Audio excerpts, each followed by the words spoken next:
LeBron James's role with who's going to be the next head coach why are they interviewing people? It feels like, don't they just go to LeBron and say, LeBron, who do you want? Dan, I think this is more a case of LeBron specifically doesn't do that. And he says, no, you guys hire who you want. You go through the process. Yeah, but nobody believes that, Mike. Well, he makes them do that, and then he passes judgment on it. Right? I mean, people talk about passive-aggressive. I know. Smart enough to understand what passive-aggressive means all the time. But I think in this case, that's what he does. They know what they were getting. They know what they're getting with LeBron. And there's only one shortcoming in his career to me. And it's not about the number of rings. LeBron James, to me, is on my personal, not that it matters to anybody else, but Mount Rushmore of pro basketball. It's Russell, Magic, Jordan, and LeBron has, I guess now for me, replaced Bird, because Bird was that person for about 25 years. And the one shortcoming is LeBron hasn't been coached hard. And by the way, I know that a couple of people on that Mount Rushmore feel that way.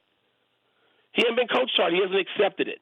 He didn't have it in college because he didn't go. He might not have wanted it. People say to me now, so suppose Mike Krzyzewski. I'm like, no, that ship has sailed. Not that Mike couldn't do it or wouldn't do it. It's just that Mike is going to coach LeBron hard at this point. No. I mean, I don't know that he didn't have a Chuck Daly. He didn't have a Phil Jackson. He didn't have a Doug Collins. He had Paul Silas for a while. How'd that go? Paul Silas will coach you hard. Right? Yeah. I mean, so he doesn't want it. He's won without it. He's not going to have it. I know players, all-time old guys who think that LeBron truly would have been the GOAT by miles if he had coaching that he took to. Hard coaching. But he hasn't. And he's won, and it worked, and he's going to be a billionaire, and he can say, I'm sorry, why did I need that again? Maybe he didn't. Maybe the times have changed. How many guys get that in this AAU world we live in? But that's what could be presented.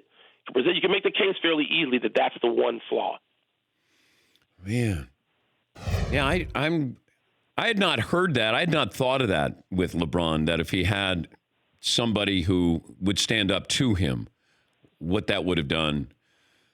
I hadn't either. Again, a couple of, let's just say, top 10 players all time have said that to me. And one of them during a game and said, listen, you see why? It was about LeBron playing in the post 2 years ago in the finals and not doing it. And playing in the post for a couple of reasons. One, it's how you get rest when you're playing 44 minutes in a playoff game. It's also how you open up the floor for teammates when you're the best passer perhaps in the league, which LeBron is and was.